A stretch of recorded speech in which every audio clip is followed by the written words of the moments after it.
Hey, this is your name. And they say it ain't easy. Gang Green have their man. Jets got themselves a great Robert Saleh.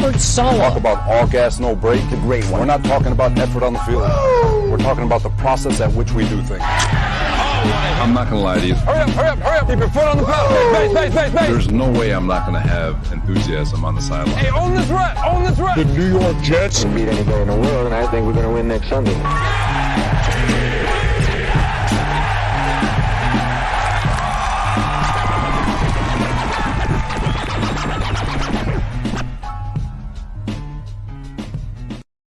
Hello, everybody, and welcome to the latest edition of the A.E.B.G podcast, broadcasting to you live from beautiful, amazing, picturesque Crystal Lake Studios in Westchester County, New York. My name is Keith Farrell. I'm joined, as always, by the number one Jets fan in the state of Texas, none other than my colleague and co-host, Michael Lagaris, everybody. What's up, everybody? What's good? What's going on, boys? You know him, you love him. The number one tight end in the history of the universe, the big Wookie Nicholas Kronk in the building. Feeling good off another Giants W. What's up, Wook? What's going on, everybody? Good time to be a New York football fan. That's true. Cousin Sammy got to see that first divisional W this weekend. You've seen him before, in your new seats, your season ticket seats, Sammy. You got to see that W, Jets, Dolphins. Welcome to the show with the greatest high school football coach in the nation, Sammy O'Hare. Jet fans, what's going on? I was just more upset that the Wookiee was there to claw some Dolphins up, That's true. That's true, guys. You can always use the Wookiees to smack around any wild animals you need, because he puts out that pheromone they're frightened of. That's what the Wookiee has in him at all times, guys.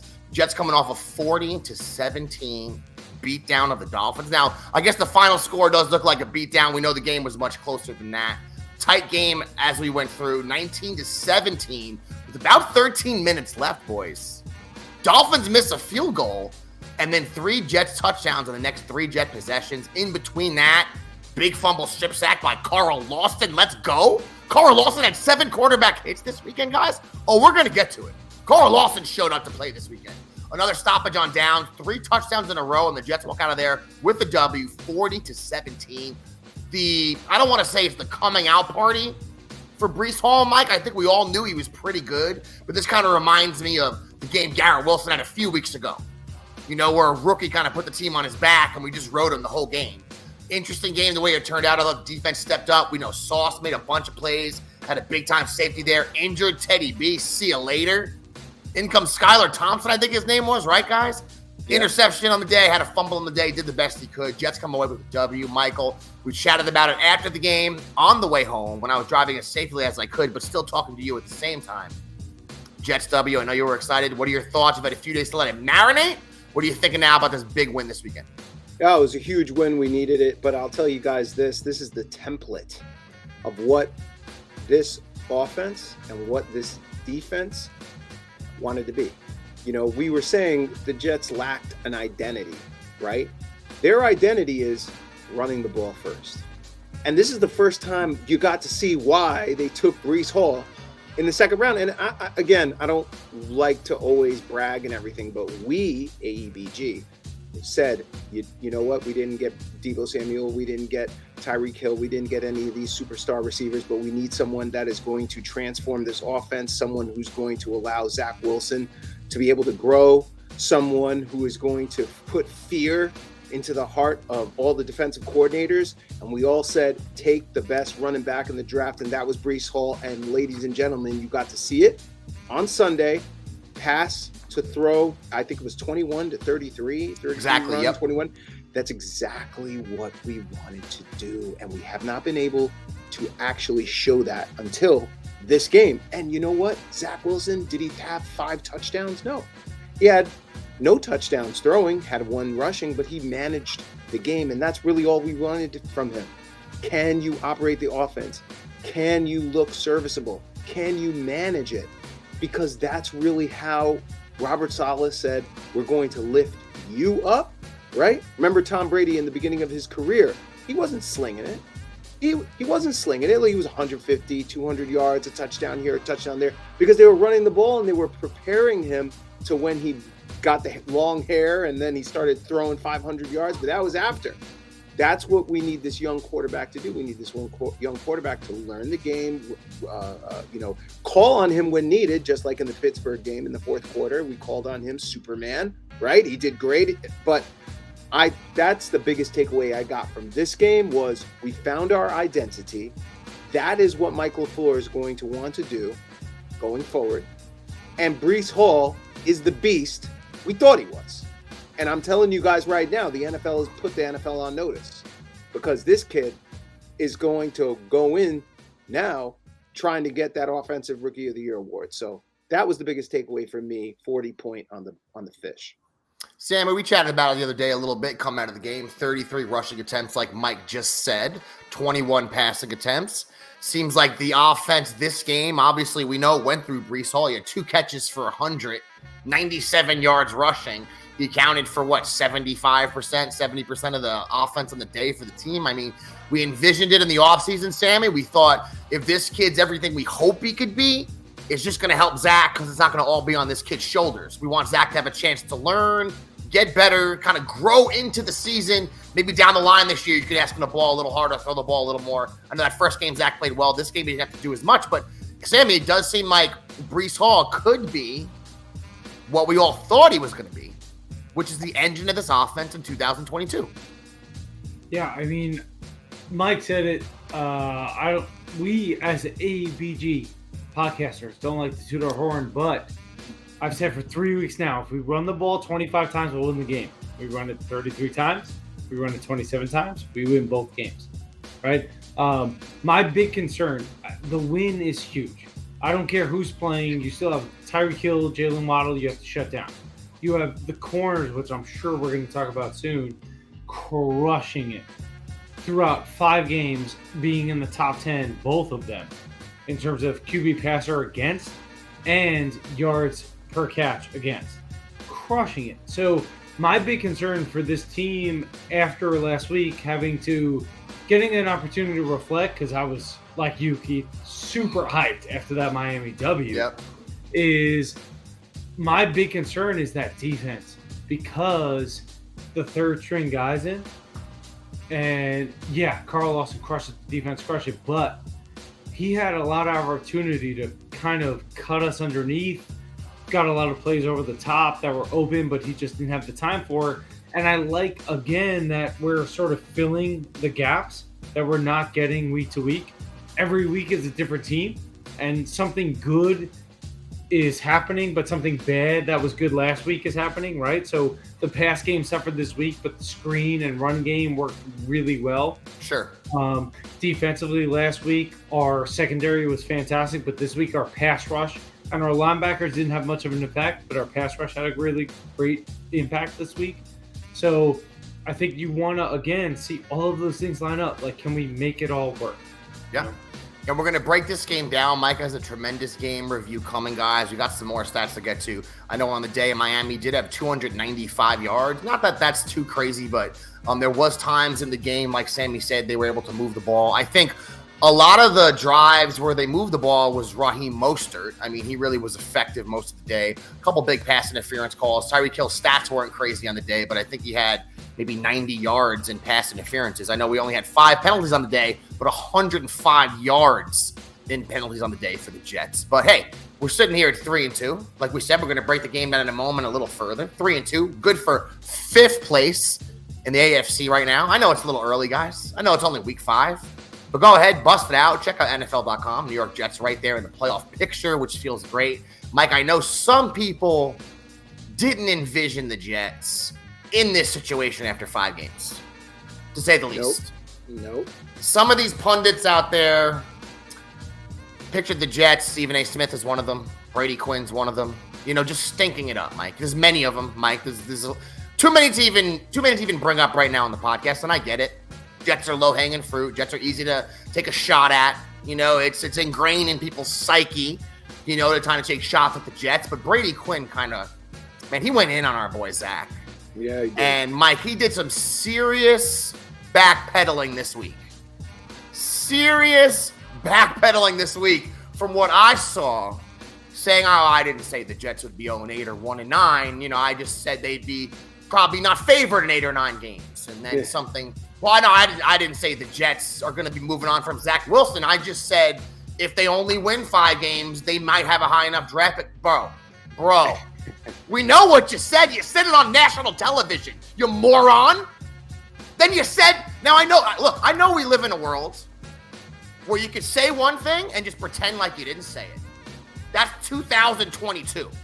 Okay, like Rudy Giuliani said, truth, there's no truth. You just do what you want in the world now and just hope people believe you, right? I can go through many examples of that, which I won't do right now on the show, but truth's out the window now. But Brady Quinn, we know what you said about the Jets. We know you put us on blast. We know you tried to be a little wise ass about our boy Zach. We didn't take it lightly. Jet fans didn't take it lightly. A.E.B.G fans didn't take it lightly. So what we went ahead and did, guys. Now you guys know A.E.B.G production studio, the first single. Mike, can you remind what was it? Mike, Brady. Oh, Brady Goodbye was the first single by Michael Agaris. A huge hit, as we know. One of the biggest Jet anthems bumping in 2021, guys. The Brady Goodbye, which was tremendous work by Mike. A.E.B.G production studios put together another little hit here. Another little banger. Okay, this one's going to go out to you, Brady Quinn. Just for you. Wookie singing background vocals. A.E.B.G Productions. This is called Brady Quinn is Whack. Hit it, Mike. To the bye. I mean, that's just the reality of it. They've got to play basically almost the entire AFC North to start the season. They might go 0-4. There's a realistic scenario where they're 1-8 here. Maybe 0-9. I mean, I've got them winning 5 games and probably going back to the drawing board at the quarterback position in the 2023 draft. Brady Quinn is whack. I'm not just talking about his stats. You shit on Gangrene, and you had the nerve to come at young Zach. Oh, Brady Quinn is whack. And I'm not just talking the stats. And I'm not just you shit on Gangrene, and you came at young Zach. Hold on. Serious? What was that? A former first-round bust talking smack when your career was whack? Practice squad QB level hack. Your mechanics were crap. Lame duck, limpers that throws to the flat. Wide receivers running open, but your ball's hitting DBs in the back. Failed as a QB, so you project your hate onto Zach. Now the Jets are 3-2 and your dumbass face in the fact. As an analyst, you lack charisma. Hot takes straight off the rack. Unoriginal rap, plus that plastic dumb face to match. Meanwhile with Zach, Pittsburgh on the road, you know we handled them. Your second year, man, you couldn't beat out Derek Anderson. Played one more season before Cleveland abandoned him. But please give me your advice on our quarterback and how we should handle him. Hate on the Jets, man, that's original. Very clever, man. Dressed like an Abercrombie and Fitch meathead weatherman. Your mom's favorite quarterback. Zach Wilson's just a better man. Brady Quinn's tight because he played for 7 years, still never met a fan. Oh, Brady Quinn is whack. Brady Quinn, why are you so mad, bro? Why are you so mad, Brady Quinn? Young Zach didn't deserve your venom, your scorn, your anger, your self-loathing projected onto him like you did, Brady Quinn. Interesting. You had 4 wins in your entire career. Zach has 5 wins. Young Zach. Only played 15 games. Just saying. Brady Quinn. You got selected in the first round. You didn't start for 3 years, bro. Then once you did, you got released that next offseason. Why are you so mad? Bounce around practice squads the rest of your life. Horrible NFL quarterback. Hey, man, I'm not saying your opinion doesn't matter. It does. But some people look dumb, then they open their mouths, and they confirm it, don't they? I'm sure the ladies out there know what I'm talking about, don't you? Dumb ones always get exposed. Those dumb ones always get exposed, boys and girls. So give your career a few more years before you're selling insurance. Probably get into real estate. Maybe run for political office. You look like one of those guys. A few more years before you're hitting Zach up. trying to coach in his quarterback camp. Got a problem? Come to MetLife Stadium, Section 301. Come see me. You understand what I'm saying? I'm living that gangrene life. Don't come at New York, man. Don't come at New York. Bum-ass quarterback talking smack about Zach Wilson. Clown. A.E.B.G. Me in the parking lot. I'm out by the racetrack. Cooking up them premium sausages, baby. Playing some cornhole. Want to step up? Let me know. I already know you don't got an arm. Come see me, Brady. I'll smack you with the premium. Show you what's up. Where do you even see Brady Quinn? Which station is he on? What is he on? You know, I'm not even trying to be that guy. Where do you find him? A.E.B.G. runs the sidewalks of MetLife. Jet Nation, A.E.B.G. Nation, 2022. All gas, no brake, baby. Dumb ones always get exposed, don't forget it. Oh, Brady Quinn is whack. Oh my goodness. Oh, Brady Quinn is whack. Sing it, Wolf. Sing it, Wolf. Oh my goodness. You shit on gangrene, and you came at young Zach. Well, Mike. Oh my goodness. Well, that's the latest. Oh my goodness. Oh my God, You Brady guys. Quinn just got buried. That's the latest. Whatever garbage station he's on or television channel he's on, that show is going to catch wind of this. I'm telling you. That is What- spectacular, man. That was There you so go. There you good. go, I Brady loved Quinn. it. You know, you gotta be. I mean, this isn't even gonna register in the universe of people that are on national TV. Who cares? We don't give a crap. This is for A.E.B.G. fans. This is for Jet fans. Brady Quinn is a microcosm of every moron grabbing that low-hanging fruit. They don't do the research on the Jets. Oh, the Jets are gonna go 0-8. They're gonna go 0-9. They're gonna stink. They're gonna be horrible this year. Just dismiss them. Dismiss the Jets. Dismiss the squad this year, right? Where are we at now? Where are we at now, people? I don't care and what it's not anybody even just says Brady, to me. It's not even just Brady Quinn. I mean, there's other people like Anita Marks who said we're going 0-9, and then we go 3-2. You know, they tweeted her, and she's like, "Oh, so what? You beat a third-string quarterback." Like, yo, like there comes a point where you just say, "Hey, like I got Josh Allen wrong. I got Josh Allen wrong.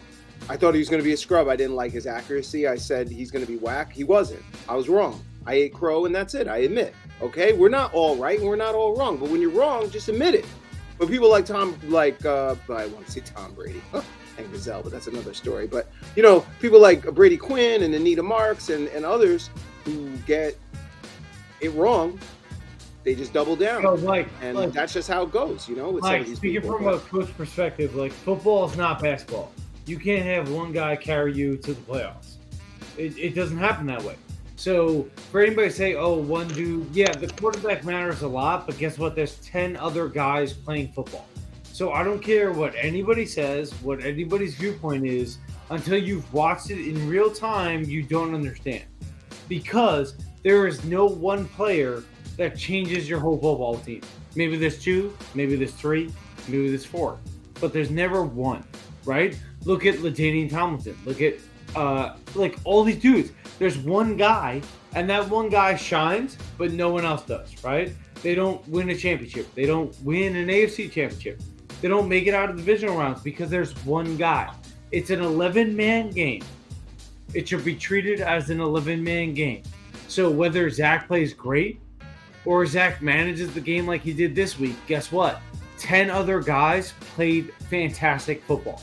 Because Zach had to do his thing while 10 other guys did their thing, and we took a W against a team that still has, I don't care if 2 is playing, you still have Tyreek Hill, Jalen Waddle, Mike Gesicki.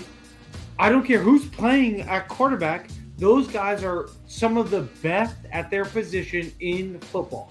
Look, the biggest thing is, I completely agree with everything you just said, but the reason why this is different for the New York Jets is that, you know, usually we lose games like this, right? We lose to backup quarterbacks.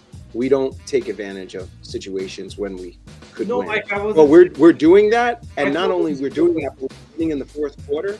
And think about how young this team is. Zach Wilson, 23. Breece Hall, 21. Vera Tucker, 23. Carter, 23. Garrett, 22. Elijah, 22. Sauce Gardner, 22. So on and so forth. This team is a bunch of kids that are showing ability to execute when the time is needed. And you know what? This next week, after what we've seen, is going to be a real good litmus test in Lambeau. Whether you want to say the Packers are playing well or not, beating and going up against Rodgers over there in Green Bay is going to be a test for this young team. So this is Who's different. listening to Anita Marks anyway? I mean, seriously. Who is checking out the Anita Marks show on ESPN going, you know what? I can't miss the Anita Marks show on ESPN today, whether I'm driving, whether I got the ESPN app, whether I'm at work. I mean, please, we know you played football competitively. We also know you had everything just all out there in the Playboy thing. Nobody takes you seriously, Anita. You're betting, all that stuff. That's great. Nobody's taking you seriously, Anita. Please, the people that call in to your show are older men that want to get in your pants or younger dudes that have no idea what's going on. Let's be realistic here.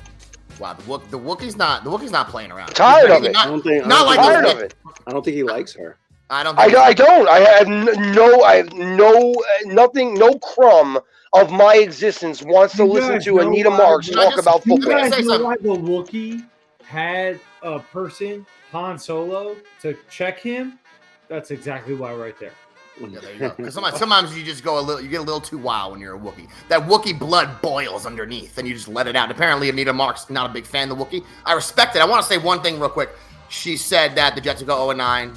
We beat the Dolphins, and you say you beat a third-string quarterback. What about the other 2 wins they had? Because they beat the Browns, too. And she's from Florida. She's a Miami fan. How are you crapping on your own team saying they're going to go 0-9 but beat your team? Well, also, look, for instance, go ahead and look at the Patriots last season, right? Right. They won 9 games, I think, and they beat one team that had a winning record. No one said they were beating bad teams. They just said they're 9-7. And when you think about the Jets, when the Jets had Joe Flacco in there as a backup, or Mike White, or Josh Johnson, or Bryce Petty a few years ago, and we were taking L's, did anyone go, oh man, no, but the Jets have a backup in, so you're not really. No one gives a shit about that stuff. This is the NFL. Backup or no backup, doesn't make a difference. Every single one of these weekends is a battle. The Dolphins beat the Bills a couple weeks ago. I understand Skylar Thompson is not a great quarterback. Don't get me wrong. Neither's Tua. I don't care how he started the season off. He didn't play good in that game either. He stunk in that game. So that's right. You guys know what I mean. But it's a great game. It's still a great game, man. And I can't wait to go through it with you guys. Yeah, let's do it, man. We're gonna run through the game from this weekend. Mike has a breakdown of all the biggest plays, all the drives, quarters 1 through 4. Here we go. Mike Lagares, why don't you hit it with the Lagares game breakdown? Let's do it. Dolphins at the New York Jets. The Fish get the ball first. Ulbrich decides to call up a cornerback blitz. Snapped! Teddy into next week, setting the tone early. Sauce hit him so hard he caused intentional grounding by the goal line, which resulted in a safety. After punts from both teams, the Jets were driving in the early first. Wilson with a beautiful pass to Corey Davis for 17. Wilson really showing his execution and understanding of the offense.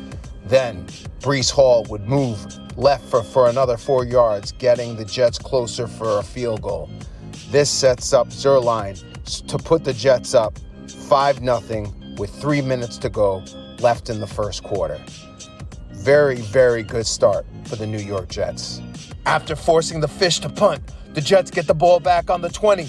Zach finds Breece free up the sideline to the 40, to the 30, to the 20. Oh my goodness, Breece Hall to the 5, all the way to the 1. Oh my goodness, he got free in the backfield. So I wanted to say that. This play. This play from our boy, a guy, he got one of the defenders made contact with him right around the 20-yard line. Yeah. Right? I'm talking about just contact. He didn't get tackled to the 1-yard line. This freaking kid. That's why he's Breece the Beast. He couldn't bring him down. Spinning, doing his best, getting his legs up as high as he can. Got it all the way down to the 1-yard line, Michael. What a play. What a throw by Zach. Good awareness there. Tremendous run after the catch by Breece Hall. Yeah, unbelievable. Then Michael Carter comes right back to vulture the touchdown from Breece Hall, putting the Jets up 12-0 Yo, in the first half. Oh my goodness, unbelievable. So I just want everybody who watches AEBG to know that orbit motion, you probably watch that and you're like, what the fuck are they doing this for? No one ever gets the ball. The only point of that is to figure out if they're in man or zone. Because that orbit goes in motion, and if they're in man, it's a different play for Zach Wilson. If they're in zone, it's that play for Zach Wilson. And if you play it back a little bit, you'll notice he sends him in motion, no one on the defense moves, and he sticks with the dive, and it's a touchdown. That's a great recognition play by Zach Wilson. That was, and that's him just playing much better. There's another play in here that he also has really good recognition as well. Jets moving the ball. But the victory would be short-lived. Although undermanned, Mike McDaniel executed his subject matter expertise by carving up the Jet defense with a running attack. They would score 7 points, challenging New York, stopping the route. Unfortunate, but New York would get the ball back. The Jets would punt. Miami gets the ball back. Sauce Gardner with the interception. This sets the Jets up midfield. Breece Hall continues his dominance, going for a 12-yard run, getting pushed out of bounds at the 23-yard line. This setting the Jets up. 3rd and goal at the Miami 5. Zach Wilson makes a decision, understands the defense, takes what's given to him. Touchdown, Zach Wilson, New York Jets going 19 up against 7 in this first half. I cannot believe what I'm watching from our quarterback and his decision-making. The Dolphins would then get the ball back and score another touchdown. They would not go away. They would continue to fight. Hats off, credit to Mike McDaniels and the Dolphins. Yeah, Mike, can I just say something real quick? The touchdown that Breece Hall scored, excuse me, the touchdown that Zach Wilson scored, tremendous scramble by him. I was a little worried when he dove out there like that. Obviously, the kid's a bulldog, and he gives it 100%. I love it, and every time your quarterback does that, you get a little worried. He got up. He was fine. But, Mike, that was with 2 minutes. I think there was about 2 minutes, 3 minutes left in the game when they in that first half when the Jets scored. And, again, something that's been plaguing us all season, bad plays before the end of the first half. Miami goes down. Doesn't just get a field goal. They get a touchdown, Mike. Yeah. Which felt like, with what you're going to get to in a moment here at the beginning of the second half, kind of felt like the momentum was maybe shifting in the direction to Miami at this point for me. That's right. I completely agree. Half of the game, the Dolphins would then get the ball back and try to get crazy with their offense, moving the ball all the way down into Jet territory. This team continued to be relentless. They kicked a field goal, putting it 19-17. This is the time where we were beginning to get nervous because they had a 3rd-string quarterback. Now, in the past, the Jets lost so many games like this to backup quarterbacks. You can go back to 2015 when they lost to T.J. Yates and the Houston Texans. Jets would get the ball back here, 4th and 2, decide to go for it, didn't make it. And you start thinking to yourself all these memories of losing to scrub quarterbacks. Are we going to fall in line once again? Let's get to that play real quick, Sammy. I want to ask you about that 4th and 2 play right there. Yeah, like that, it bothers me a lot. And I was saying to you all game, the Jets had a bunch of 3rd and short, 4th and short opportunities. And for a guy like Zach Wilson, if you get him on a boot play, you get it's a 2-yard difference from where he's rolling out to where your nearest drag receiver is. Because if you're doing a boot, there's always an underneath route. You don't do a boot without one because that's the safety net. Sure. And Wookie can speak to this if he wants as well. But that's how you run a boot. So if you're ever 3rd and short, 4th and short with the guy like Zach Wilson, you want to run the boot because Zach can get it with his legs or his arms, so he can see where that linebacker or down safety or corner nickelback is playing and decide if he is too far up and Zach is going to dump it, or if he's too far back and Zach is going to run it. And give the guy an opportunity to do and make a decision And I feel like we just didn't give him that opportunity a lot in this game. Could have been 40-17 from the start.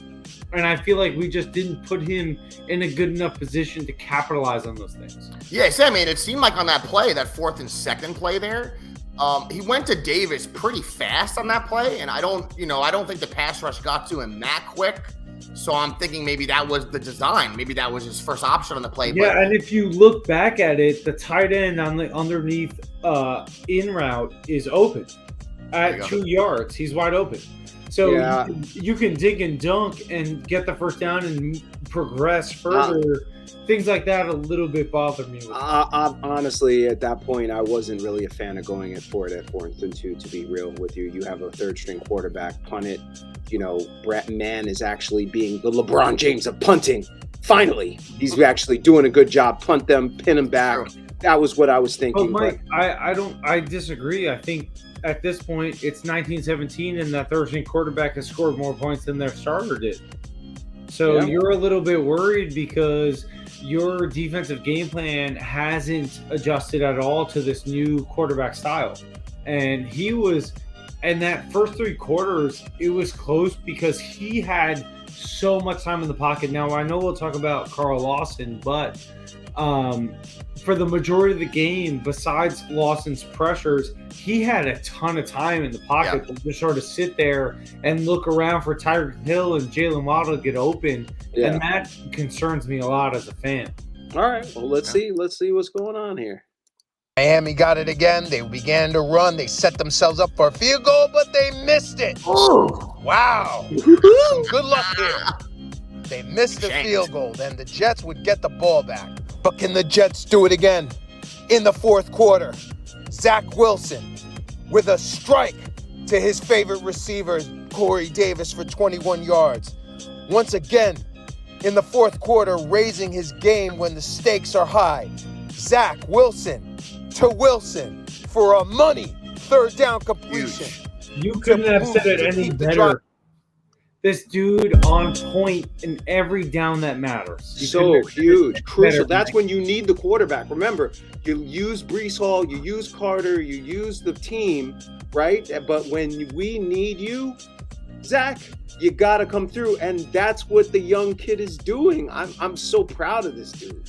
Yeah, 2 20-yard completions on this drive alone, Mike, in the game. I know he only had about 210 yards, but like Sammy just said, it seemed like when we needed a big play, when we needed him to make a big-time throw in this game, he made the play. That's right. There we go. With the Zach attack play to Breece Hall, pushing the ball all the way to the 1-yard line. 1st and goal for the New York Jets. And once again, they call Michael Carter up for a second, like a hot second. This dude has a nose for touchdowns. This dude knows what it takes to get in the freaking end zone, man. You talking about Michael Carter? No, this dude is always like arm out, arm out, arm out. Like always, guaranteed. This guy is a beast. Yeah, but Sammy, we needed the Breece Hall touchdown for the parlay. So I don't want to hear about Michael Carter right now. Breece Hall got to the 1. He got to the 1 twice. You had to punch one of those in for us. You know what I'm saying? At least at this point in the game, he ended up getting one, but you know what I mean. Vulture, another touchdown from Breece Hall. That could have been 2 passing touchdowns from Zach Wilson or 2 receiving touchdowns from Breece Hall, but it ends up being 2 rushing touchdowns for Michael Carter doing the waddle. Miami will get the ball back. Trying to do something. Carl Lawson with the strip sack. Quinnen Williams picks up the ball. Stiff arms. Tyreek Hill, get out of my way, state taxes. Oh, man, the Jets defense is putting it on the fish. Carl Lawson. Look at this. Let's watch this again. Oh, my goodness. String quarterback Quinnen picking the ball. Yeah, you know what? Can we just say something real quick, Mike? I know that Tyreek Hill, it's not like he necessarily got a devastating hit on him, but it was a good enough hit, and he's a small enough man that he did go airborne. So if you slow it down enough, you do see him flying in the air. Courtesy of Quinnen Williams. You chose the Dolphins over the Jets. I get the state tax thing. You came to MetLife. You got whooped, and you got thrown on the ground by a giant man. Love to see him, Mike. Great play by Carl Lawson. That's what you get for beating on kids. Rich Cimini did a interview with a lot of the players after the game, and they had a lot to say about this play because a lot of the Jet players in the locker room were pissed with Tyreek because he was talking all that trash, and they were happy what Quinnen did, putting that stuff on him. So this was a very popular play in the locker room, according to Mike, Cimini. do we give Q the fullback dive on the one and get him the tutty? I would have been. Do we give him the tutty? I would. You a refrigerator? I would. Oh man. Well, let's see how this played out. Zach Wilson to Breece Hall. Touchdown. New York Jets putting their foot on the Miami throats. Oh, here we go. And then to finish it off, Breece Hall to the right, pushing the ball down deep into Miami territory late in the fourth quarter. The Jets are just feeding the beast. And then we go to Braxton Berrios to the left, all the way to put the Jets up 40-17. A 40 spot on the Miami Dolphins. This team, say what you want, came to play, and they kneel on the ball to finish the game. 40-17, New York Jets, division win, first in 2 years. Unbelievable. Can I say something real quick? Mike, hold on, Sandy, hold on one second. Mike, I know Anita Mark said we're playing a third-string quarterback. Does he play? He doesn't play defense, right? Skylar Thompson? He doesn't play defense, right? No, he doesn't. So when the Jets drop 40 points on the Dolphins, right? 40 points they drop on this team. People still trying to find excuses bringing up third-string quarterbacks. He doesn't play defense. How does that affect the defense? They were still able to move the ball. They're still getting calls. Yep. I'm just saying. Keith, I want to hype you up real quick because, in between the fourth quarter, you turn to the sideline and you're like, take a look. And all the Dolphins fans, I'm sure A.E.B.G saw. Oh, we got it on the Instagram. Oh, we got it. Walking out of the stadium, and Keith's going, "Hey, see you later. See you later." I'll tell you what, guys. I'm not one of those type of fans that minds other fans being at a game. I go to other games in other cities, and me and Mike, we're in Houston. Everyone was respectful to us. I'm respectful to you. Just don't be a jackass. Right. Don't act like a moron. Don't see what you see from the quote-unquote Bills Mafia, who have somehow taken being a white trash piece of garbage and acting like a moron. They kind of hijacked that and made it seem like it's the way to act. Just don't do that. And we had too many of those people this weekend, Miami fans, acting a fool up in this stadium. Not in our immediate section, because they know better in Section 301. Okay? Already set the precedent. Already set the tone in my section. You're not coming. How's your quarterback situation going, Miami? How's your quarterback situation right now? You got a guy that had a bad hip coming in, can't throw a deep ball to save his life, threw 6 touchdowns. You thought he was the second coming. Where is he right now? You got nothing. Just be respectful. Walk out of MetLife. You guys lost. Take the L. Don't end up don't end up on TMZ. Hey, look. Well, look, man. Let me just be real. Look, guys, and Keith and you guys know more than I do about this. But Miami fans, I get it, but they're nothing compared to the Hill people. So we've done with. I'm merely talking about their presence in the stadium. Doesn't make people mad, but there's a visiting section. They could come, they could cheer, you could root for your team as much as you want. Just when your team starts getting whooped, when you start getting handled on the field, when the Jets score 3 touchdowns in about 10 minutes, and you're walking out with your head down, don't give anyone the finger. Don't F-bomb security. Don't throw a beer at somebody, you pieces of garbage. Just walk out with a little bit of respect. I've seen the Jets lose 1 million goddamn times in that stadium. I'm a professional at it at this point. I don't bother anyone on the way out. I want to throw some of these guys on the escalator half the time. You don't do it, right?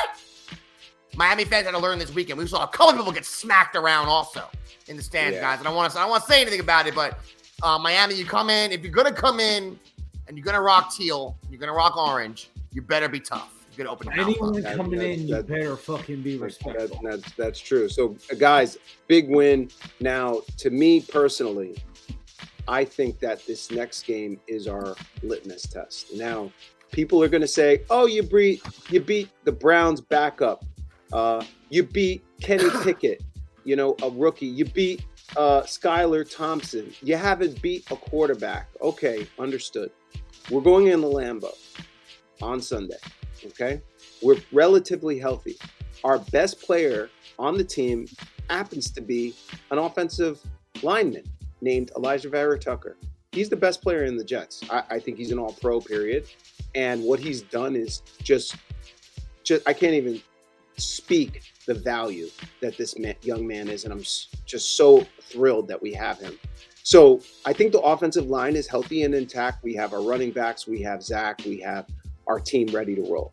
Now, we're going to be going up against Aaron Rodgers. You guys saw what Raheem Mostert did to this defense. Now, to be real, Ulbrich and Saleh wanted this. They didn't, I don't want to say they wanted this, but they set up their defense to they were scared to death about Tyreek Hill and Jalen Waddle beating them. So they had that kid Parks playing safety, a third safety back there. And so they were pretty much letting them run and just didn't want to get beat by the pass. So some of that you could say, oh, the defense was bad, but they kind of would design their defense in a way to just make sure we don't get beat by any of those crazy receivers. So now, going up against Green Bay, are we afraid of Aaron Jones? I definitely worried about it. I'm definitely worried about A.J. Dillon. I'm definitely worried about them just running up on our defensive line. Aaron Rodgers, obviously, we already know what he is. I've already told you guys, we're going to get to predictions in a second. I absolutely think we're going to lose this game. I mean, I understand that the Giants just beat them. I understand that they had 24 run up on by Bill Zappi or Zippy or whatever the hell his name is over there in New England. I understand their team hasn't been doing that great, but it's hard for me to see what we're about to walk into. And remember, Saleh and LaFleur, they're best friends. They're best friends. Okay, not just his brother, Michael, but Saleh, they've known each other since they were in their 20s. They were 20 years old, you know what I'm saying, living together. So they know exactly what each does, which could be an advantage, disadvantage. I'm not really sure, guys. But I will say, if they can hang with Green Bay, hang with them, I'm going to feel really good about this team. Yeah, I mean, I would say the same thing. I think that I know the Giants obviously played Green Bay and won last week. I always look at the London games. This is no disrespect, Wookie, to the Giants. I've said already, I don't think the Giants are a great team, but the games in London are just all bets are off when teams go over there. So I know a lot of people were surprised the Giants won. The Giants have been playing decent enough this year. They seem like they're much more well-organized than the previous year with Joe Judge in there. So I wasn't as surprised they beat the Packers just because it seems like there's always strange upsets over there. These teams go to London and just strange things happen. So I think we're going to get the normal Green Bay Packers coming at us in Lambeau Field. The ones that we're used to. I know Aaron Rodgers, 8 touchdowns this year, 3 interceptions, 95 QB rating. Maybe for Aaron Rodgers, a 95 QB rating isn't as elite as he's used to. Still a great season for him. 231 yards per game passing. Jones and Dillon, man, out of the backfield. Those are a couple beasts, though. And I think one of the reasons, Mike, I'm a little worried about this game is this reason right here, is that when you talk about Gary and Campbell, when you talk about Smith, they're left outside linebacker, middle linebacker, right outside linebacker, probably the best linebacking group in the league insofar as the 3 of them go. Yep. All 3 of them are tremendous. Really good at stopping the run, all 3 of them. They get to the quarterback also. So, we've been able to run the ball a little here. That worries me with that. But, I mean, hey, look, before last week, we were throwing it a lot. Zach, even the game versus the Steelers, put the ball in the air a lot. So, I'm interested to see how the Packers attack this Jet offense. Because, I mean, last week we seemed like we found a little something in the run game, but they're pretty good at stopping the run. But they also have a lot of good corners on Green Bay. So, this is a tremendous team, man. That's why I tip my hat. I threw a little salt in the wound there. Or I should say I talked a little smack about the Giants there, but Giants got the win last week, and I'm impressed because the Green Bay Packers defense is really good. Yeah. You look at how many guys they have. Alexander is one of the best corners in the league, guys. Their safeties are good. They're well coached. So I don't know, man.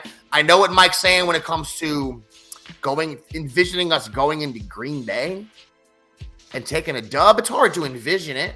It was also hard for us to envision that in Pittsburgh. Situation a little different. Trubisky, Kenny Pickett are not Aaron Rodgers. I understand that, guys. But they've been making some mistakes here and there. I mean, when you look at the offenses on paper, guys, Packers are 10th in the NFL. They're averaging about 362 yards. Jets are 12th, averaging 356. So we're right there. You look at the defense, Packers 5th in the league. They're only giving up 303 yards a game.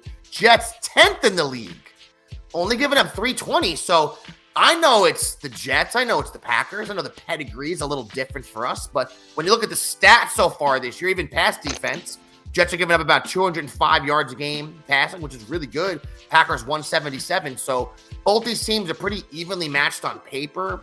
The difference is where the Jets, they're the Packers. They're always going to get the benefit of the doubt, I think, for most people and most pundits. Cobb is their leading receiver this year. I think, that's just a byproduct of the fact that teams are kind of trying to shut down Lazard. The rookie Dobbs is really good too. 3 touchdowns for Lazard.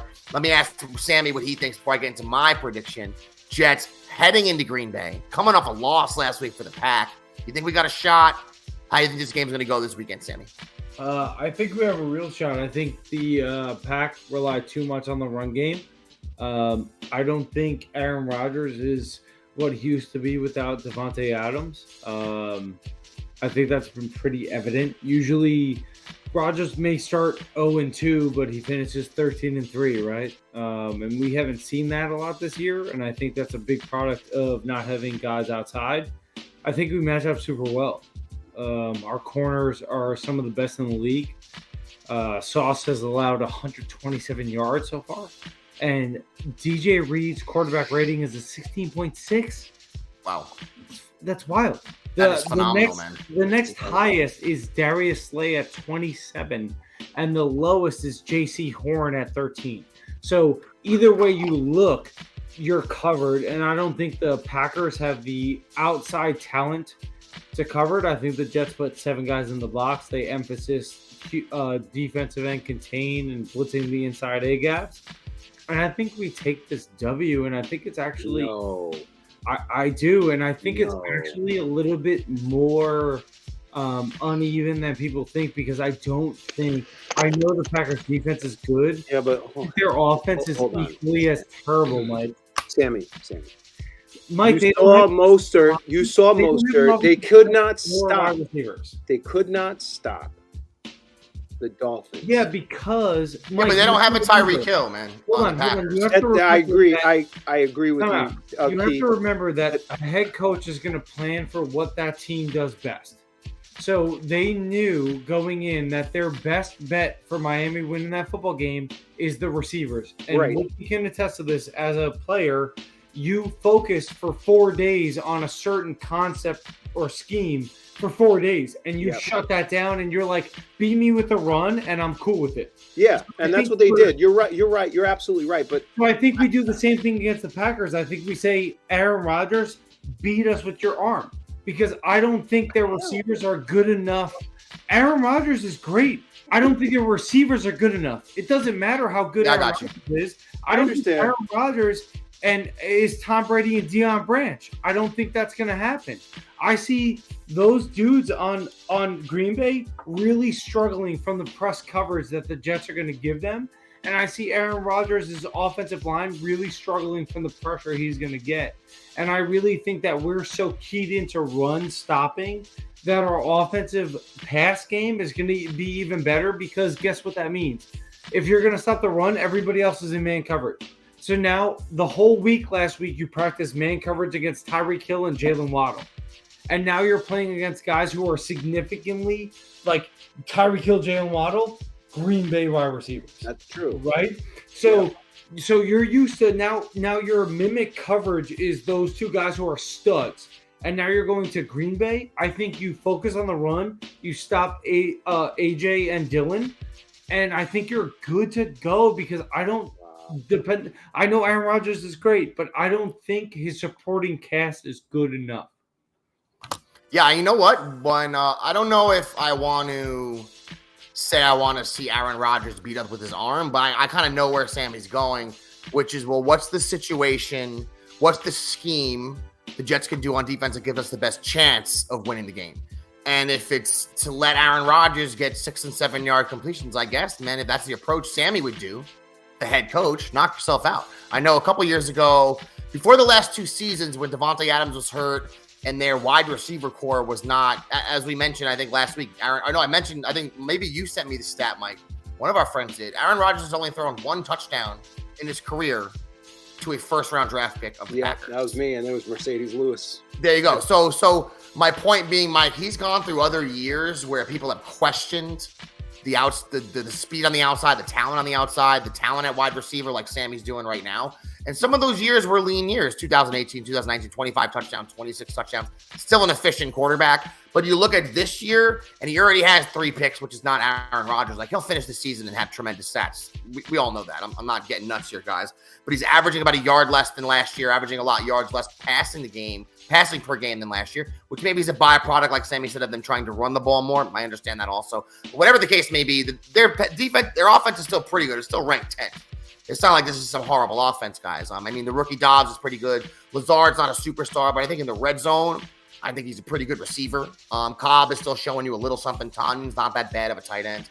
I think we'll see, man. Like this team is a team I picked to win the Super Bowl, or I should say to get to the Super Bowl.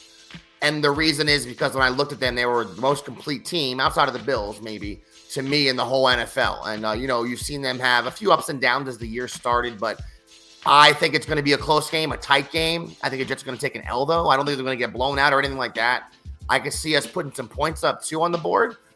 Maybe lose this game, maybe like 24-28, something like that. But it's hard for me at this point, even with the enthusiasm, even as hyped as I am, even though I'm riding high off the Brady Quinn is whack video, guys. All those factors involved. Still hard for me to go out and predict a Jet W this weekend.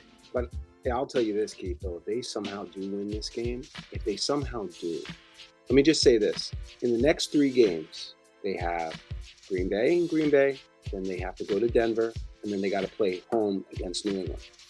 If they can just take 2 of those games, you probably are going to the playoffs. Because look at the back, then you play the Bills and then you have a bye, and then look at the trash on the back end.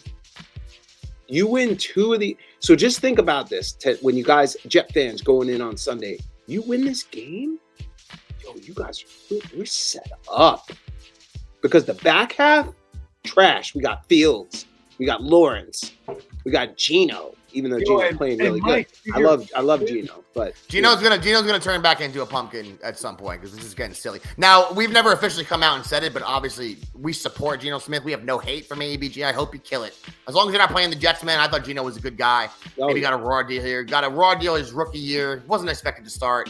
Rex put Sanchez out there. He gets hurt in the last preseason game. What are we doing, Rex? Wookie had him too. I know that he got punched in the face, unfortunately.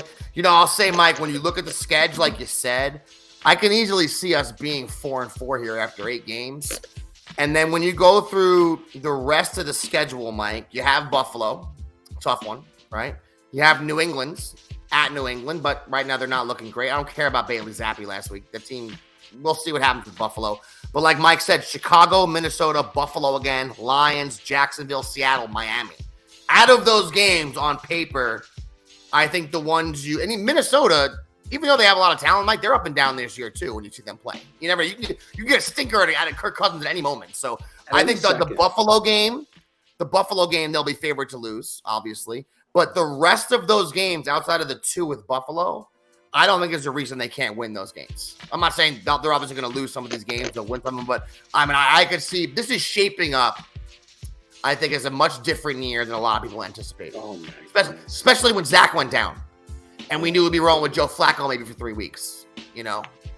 I think it's shaping up for a better season than we thought. New York teams are 7-3 right now. It's unbelievable. And the biggest thing is, guys, I see growth from the quarterback. I was talking to you guys on the chat while we were watching it. He looks solid, like an NFL quarterback. He looks like he's making decisions and understanding the game, and he's not forcing it. I mean, he had the interception the first game. He makes a couple of boneheaded mistakes here and there, but he looks cleaner. He looks, I can't explain it really. I'm very encouraged with what Zach was doing, and I'm going to tell you guys something right now. He looks like the best quarterback in that draft right now. I'm just saying. Mike, saying. This exact reason he doesn't do this. Mark Sanchez, drop up. Yeah. He's confident. He keeps his elbow up, and he's making a throw. He doesn't have the pit pat or the happy feet. And I love you for saying that because you're 100%. Yeah, you know what? I don't think there was a pass last week that was an incomplete or a pass that made me, be sick to my stomach, like it's happened other times. We're like, oh my god, what was that? Like about? I wasn't scared, Keith. You know how like we were all jittery, like, oh, he's gonna throw. I wasn't scared. I was like, yo, go, do what you gotta do. And like you look at the back half, like Mike said, man, this could shape up to be a better season than we thought. I don't think anyone thought the Jets were really going to arrive this year. I didn't hear a lot of people predict the Jets to have a great season this year, and I'm not saying that we're going to, but I'm saying it started off pretty good. Brady Quinn and the haters, be damned. Jets have 3 wins in the first 5 games. And even though people who thought we would stink now want us to give those wins back, apparently, even though Jacoby Brissett was 22 for 25 or something. I mean, what was Watson gonna do? Go 23 for 25? What are we doing? Like, he didn't play bad when he came in. Kenny Pickett threw some picks, but he was 10 for 13. They had 2 touchdown drives. What? This guy Skylar Thompson had 2 touchdown drives also. So NFL 2022, nobody feels bad for the Jets. So guess how much sympathy I have for any team throwing a backup out there versus us? 0. When we're throwing Josh Johnson out there last year. That's what I'm saying. When we're throwing bugs out, no one gives a shit. But when it's the Jets, they throw cold water on you. And we have the power now. And that's fine. Mike? Look, that's the narrative that's been put against this team. We have to break out of it. I tell everybody all the time, I'm like, you know what? They just got to go do. And if they go out there and they go beat the Packers in Lambeau, it shuts everyone the hell up. That's Mike. That's what I'm getting at, is that, you're the Jets, so you get this type of hate. And it's just a byproduct of the history of the team and the way they played the last 11 or 12 years. I understand that part. But the only thing you can do is go out, win games, and change it. So no one could say nothing to Jet fans or the team or about Zach. No one's coming on shows throwing shade because it's easy. Not even using their brain, just because it's easy to do. It's fun to do.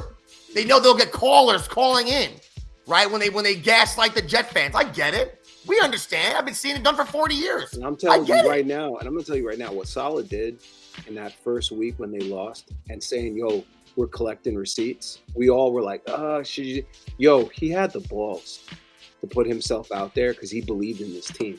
And I guarantee you that those players responded. They really felt, our coach just got, and look what's up. Like if they end up going to the playoffs or like being, that statement that he said week 1, which was ballsy, son. We all were like, son. Like, you know who you're dealing with? You're dealing with the Jets right now. You came out like, we're collecting receipts. I'm listening to all you oh man. And Jets are 3-1 since then, with the loss being a Flacco disaster game versus the Bengals. Who knows how that game works out if Zach plays. He was a statue back there just getting nailed. At least Zach has the escapability. Maybe he could have extended some plays. Who knows how the game would win. Bengals are a great team. I'm not discounting them at all. They played well that day. But, man, the Jets have been doing good. We're riding high here. One of the best. This is how bad the Jets have been, guys, since me and Mike started rocking A.E.B.G. This is maybe one of our best stretches in the 5 years we've been doing the damn show, Mike. With the most enthusiasm. Even the year we went 7-9, we won, I think, 6 games on the back end that first season with Gase. No one was feeling it. No one cared. There was no enthusiasm. No one looked great. Sam didn't look good. You didn't feel like, you know what? We turned a corner here. You didn't feel that. You didn't feel that at all. With this team, with Zach, with Breece, with Garrett Wilson, with the rookies all balling out, even with, and this is another thing we're not getting no credit for, what's going on with our offensive line. Yeah. And we still have 3 wins this year. No one cares, though, do they? You get no credit when you're the Jets. You get no credit when you're Zach Wilson or Robert Salah playing with a line that's compromised like they are. So, hey, it's a great show this week. Green Bay coming up next week. Guys, we get another W. If we're 4-2, forget it. Forget it. Jet fans are going to be losing it, okay? Happy the Giants are playing well for you, Wookie, too. But, man, I love to get that 4th win for the Jets and just do the Packers up just like you guys did last week. Mike, I think we covered everything for the week. If anyone does want to get at us, support AEBG in any way, shape, or form, how can they do that? Well, we are on Facebook at AEBG.JetsRadio, on Twitter at AEBG_NYJ podcast, and on Instagram at Jet.AEBG. You heard the man. On behalf of the biggest Jet fan in the state of Texas, Michael Agaris, on behalf of the greatest tight end and background vocalist in the game today, the big Wookie Nick Kronk, on behalf of the greatest high school football coach in the nation, Sammy O'Hare. My name's Keith Farrell. Get out you next week, everybody. Peace out. I think you guys are going to beat the Packers. I have no faith in the Packers this year. Oh, my bad. Well, I didn't even go to you for your prediction. I'm an idiot. No, that's fine. I'm just saying, like, I understand why people think that at some point Rodgers and the receivers are going to figure it out and just get there towards the end, but I don't know if he has enough talent. I mean, if you guys can stop Dillon and what's the other running back's name? I'm sorry, Jones. I think the Jets defense is so good. Like, it's so, like, people are sleeping on the Jets defense. Yeah, their defense has